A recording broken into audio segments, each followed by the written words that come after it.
A few weeks back, we had a bank holiday. Now, when said bank holiday is even remotely warm and sunny, as this one was, it's an unwritten rule that all bikers go out and enjoy it. So that's what Dad and I do. Me on my Yamaha YBR125, Dad on his Suzuki Bandit 600.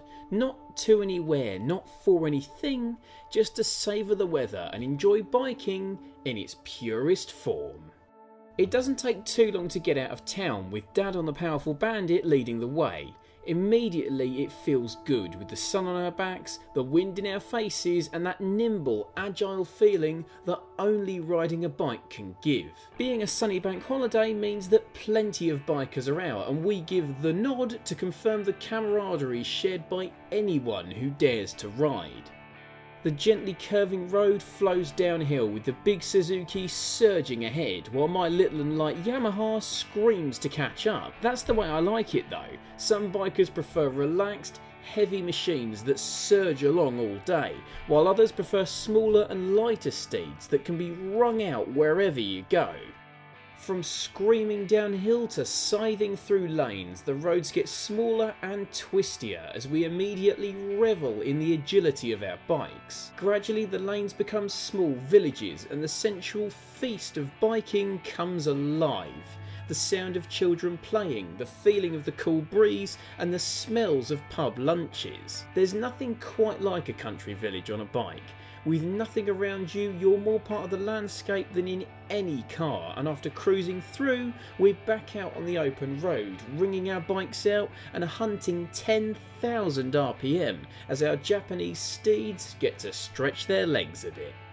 On the straights, the far more powerful Bandit runs away, but tight corners favour the far lighter Yamaha. My bike with me on it weighs less than the Suzuki, so I press on hard and tuck down in the corners to gain some ground back. This might seem like racing, but the reality is that my dad is a much better biker on a much faster bike. But none of that matters, as we simply enjoy each other's company and surge through mile after mile of fresh, green countryside.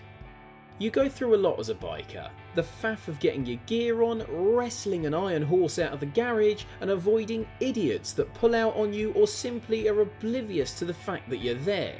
But on a day like this, on a road like this, where no one's in your way and you can simply live in the moment, there's almost nothing better.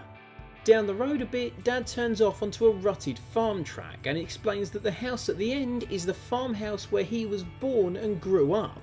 Hearing the animals, smelling the farmyard smells and getting right up close to where my dad spent his childhood was truly special, and the more we saw, the more he pointed out as memories came flooding back to him.